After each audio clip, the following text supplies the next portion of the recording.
What's going on there, YouTube? And welcome to Fresh Comic Stories. Guys, this is the channel where we basically sit down and cover different kinds of comic book stories. Now, guys, today we are going to cover the second half of Forever Evil. Now, we covered the first half in our last week's video, but like I just said, we are going to cover the second half of Forever Evil. Now, honestly, guys, this is probably the best event to come out of the DC New 52 era. And honestly, it wasn't that hard because most events in the New 52 were not that good. But anyways though, guys, this right here, the second half does have a lot of good battles that I truly did like, and I hope you enjoy as well. But anyways, let's dive into Forever Evil Part 2. So we pick up a couple hours after the ending of our last video, where we pick up with Batman taking Catwoman to the Batcave, which this would be the first time Catwoman has ever been inside the Batcave.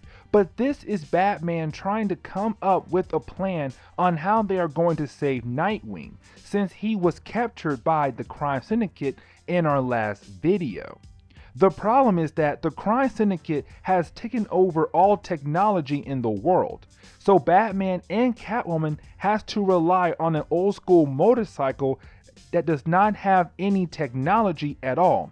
They are going to try to save the world on their own as a two-man army.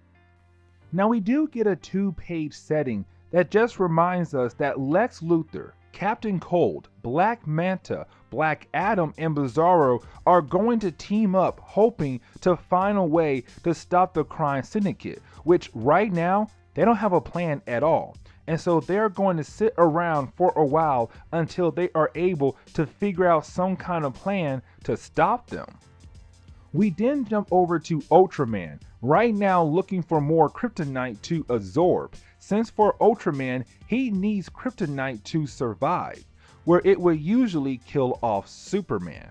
And so you have Ultraman confront Metallo, which is a classic Superman villain. But this villain is a man whose brain is trapped inside a mechanical body, but has a kryptonite heart to keep him alive. Which that is when you have Ultraman take the heart to absorb so he can survive. After he does that, we have Superwoman appear. Now remember, in our last video, we found out that she was cheating on Ultraman with Owlman. Apparently, she got pregnant from Owlman and they were trying to hide their child from Ultraman. Well, then we come to find out that was a lie, that the baby actually belongs to Ultraman, and she tells Ultraman that Owlman is going to betray them. She says that Owlman is going to take Nightwing to fight against the rest of the crime syndicate. But we also learn that Ultraman is trying to use Firestorm as a way to turn certain objects into kryptonite as a way to stay strong. Now, the second half of the fourth chapter, we pick up with Lex Luthor right now trying to break into a Wayne lab to get some equipment to help them with their fight against the crime syndicate. Now, we do get a brief moment where you have Bizarro being scared of the dark, and Lex Luthor has to comfort Bizarro. Kind of like a weird father and son moment there, to be more exact. But after that, you have the group of villains break into the Wayne lab, but when they do, they run into Batman and Catwoman, who are also there to basically take some Wayne tech to use against the crime syndicate, which of course it does lead into a fight between the two sides in the middle of the lab. Now, this is the moment where you have Jeff Johns, which was the guy who wrote this story, kind of say, you know what, it's time for a big full-on battle between a lot of different characters. Because as soon as Batman and Catwoman fight against Lex Luthor and the rest of the supervillains that came with Lex Luthor, that is when you have Power Ring appear, and he brings in his own group of supervillains as well to fight against the other two groups of people. Of course, with Batman being alive, that leads to Power Ring freaking out because he thought all of the Justice League was trapped inside Firestorm, which we learned that was not completely true because Batman escaped. But with Power Ring seeing Batman, he knows he has to kill him or the crime syndicate plans could fall apart very quickly. But that is when you have Batman put on a yellow lantern ring and he becomes a yellow lantern.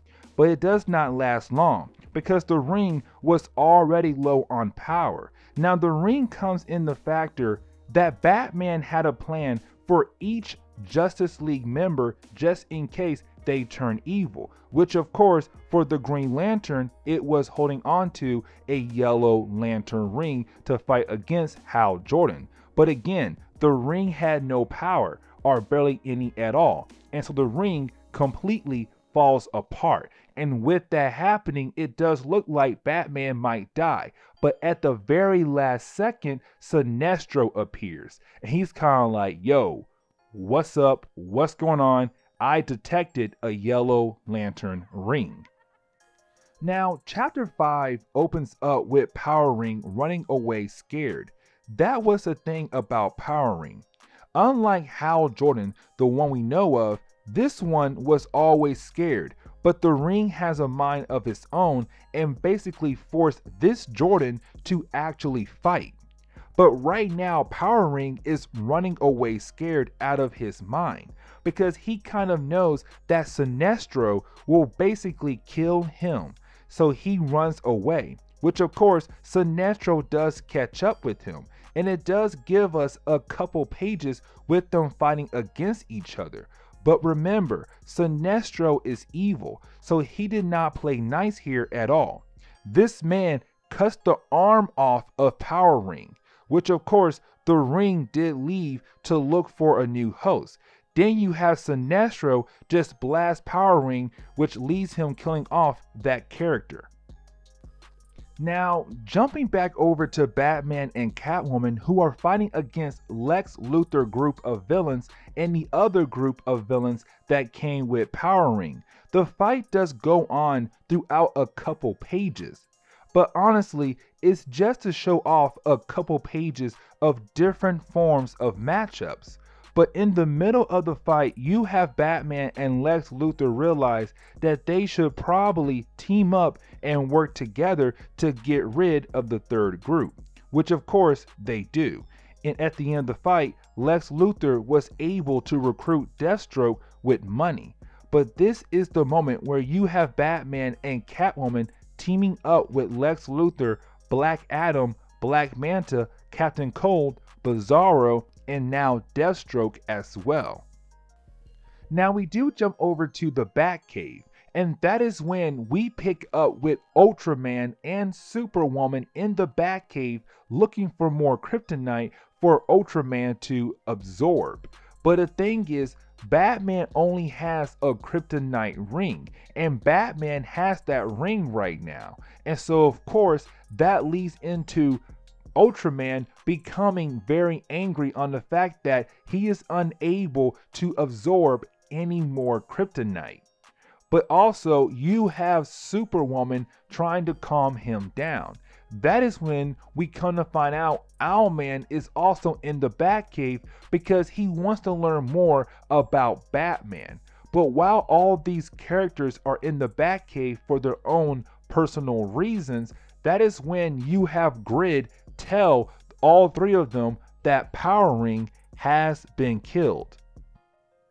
Now we do jump back over to Batman, Catwoman, Lex Luthor, and the rest of the supervillains who are now going to work with Batman and Lex Luthor. But this is when you have everybody agreeing on the fact that they should work together. But thing is, here comes the big problem.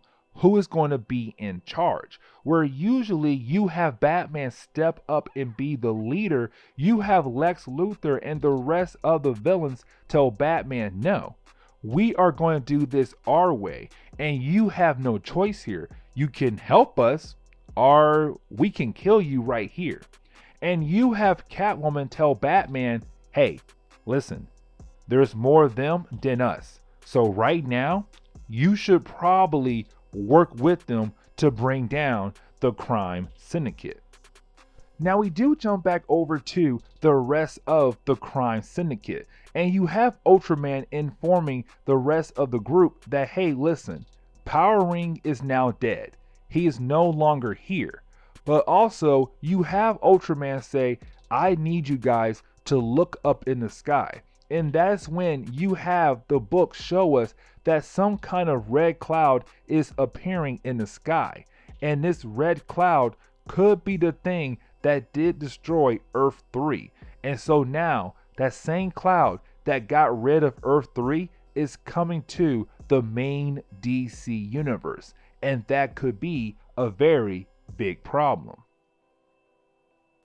Now, Chapter 6 opens up with the crime syndicate trying to think on what they should do to stop whatever destroyed their world from coming to this world. And you have Ultraman basically tell Deathstorm to figure out a plan to seal up the red crack in the sky before something more powerful comes into the world. But this is when you have Owlman gets a call from Alfred that the rest of the crime syndicate did something to Dick Grayson. Now you have Batman, Lex Luthor, and the rest of the group slowly sneak into the base of the crime syndicate. Now here comes the big thing right here. When Sinestro goes to scan the place to see who is in there, the ring tells him 2 people are inside the base. The other 6 are far away from the base. Now the problem is though, there should be only 7 people left since Power Ring is dead. But Sinestro Ring told him that there was 8, which of course means the prisoner, we still do not know who that is. But now, while they are sneaking into the place, you have the group split up into 2 groups. You have Batman, Catwoman, and Lex Luthor go looking for Nightwing, which this is where we learn what Ultraman made Grid do. He hooked Nightwing up to a machine where Nightwing is the bomb. The only way to stop the bomb is to kill Dick Grayson because it is monitoring his heartbeat. Now we pick up with Alfred from Earth 3, who is going to release the prisoner of the crime syndicate. But right when he's about to walk into the room, you have Black Manta and Captain Cold come from behind. Then you have Black Manta just basically kill off this Alfred.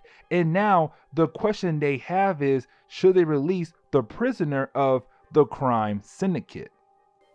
You have Lex Luthor and Batman trying to figure out on how to save Dick Grayson, but it leads to them fighting because Batman is trying to do it in a way where it won't hurt Dick Grayson. But you have Lex Luthor say there is one more way to save Dick Grayson's life, which then he gives Dick Grayson some kind of pill to swallow, where we see that Dick Grayson dies in the machine and the bomb slowly stops, but with him dying. And Batman goes on a rampage because he sees is that Lex Luthor just killed off Dick Grayson.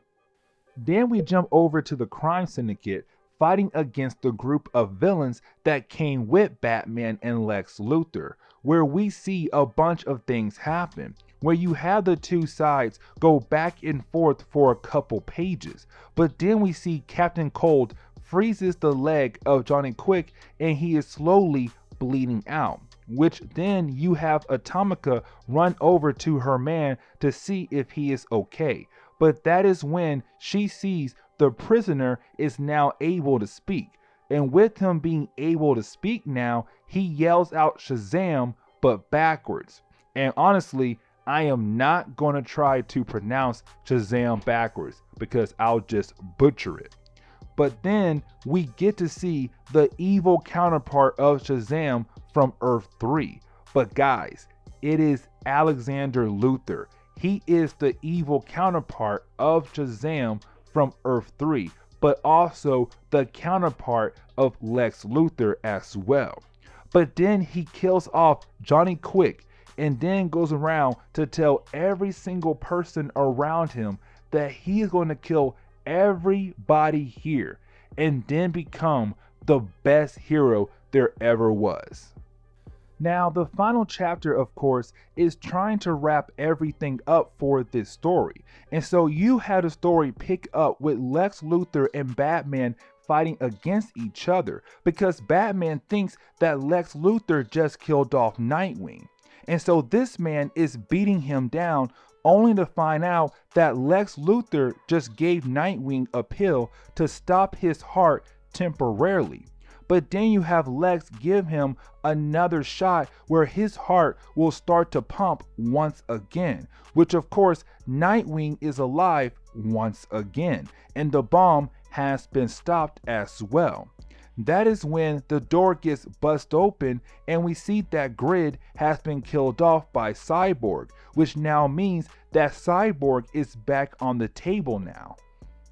Now we jump over to Ultraman and Deathstorm, who are right now outside seeing that Alexander Luthor is free right now, and they are wondering what they should do to stop him once again. And so you have Ultraman tell Deathstorm that they need to find Superwoman and have her help with getting rid of Alexander Luthor. But that is when we come to find out that Alexander Luthor is working with Superwoman, who again is Lois Lane from Earth 3. But she also tells us that her baby does not belong to Owlman nor Ultraman, but belongs to Alexander Luthor himself.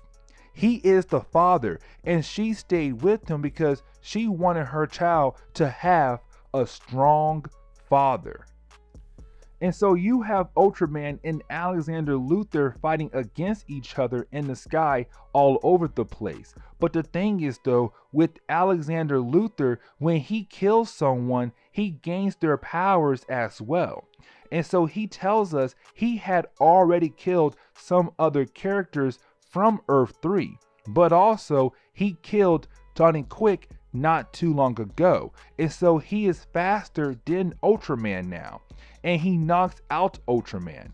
But then you have Alexander Luthor and Superwoman go over to Deathstorm, where we see the both of them overpower him, which of course leads to Alexander Luthor to absorb Deathstorm nuclear powers. And so this man is literally a one-man army right now at this moment. Now we do jump back over to Batman, Catwoman, and Nightwing, who are trying to pull out the rest of the Justice League out from Firestorm. If you guys remember from our first video, the League was trapped inside Firestorm, but you have Batman find a way with the lasso of Wonder Woman to pull out the League from Firestorm. And so with that happening, the League is now back on the table, but they do not join the battle. Now you have the group of villains try to bring down Alexander Luthor because they see how powerful he is. The man literally just killed off Johnny Quick and knocked out Ultraman. And so you have the villains work together to bring him down. And so their first plan is to use Black Adam, where he would say Shazam. But when he says that, the lightning will come down from the sky and they'll be using a lightning rod, hoping it would bring the lightning towards Alexander Luthor, hoping it would turn him back into normal. Because that's how it works with Shazam and Black Adam powers. Usually when they say Shazam, they turn back into their normal forms. And they are hoping the same thing would work on Alexander Luthor, since he is an Earth 3 version of Shazam. But when they go through with this plan, it does not work. We can assume because he is from Earth 3 and maybe the magic is different, and so with that right there, it does not work. The powers of Shazam does not work on this Earth 3 counterpart of Shazam. Now you have Alexander Luthor beat down every single villain who was part of the plan originally. Then he goes after Lex Luthor and starts to tell him that he is weak, that he is the stronger version of them. And so with that being said, he starts to beat him down. But Lex Luthor says that you are me. which means when I say your magic word by touching you, then lightning will come down once again. But with the lightning rod still stuck inside Alexander Luthor's body, the lightning does come down and turn straight into Alexander Luthor back to normal. But since he was badly stabbed by the lightning rod, he is unable to heal and he dies just like that. And so now the story wraps up with basically the moon being moved back to its original spot in space. And with that happening, Ultraman is no longer able to fight at all since he is the exact opposite of Superman. The sun makes him weak to the point where Lex Luthor just leaves him there to suffer.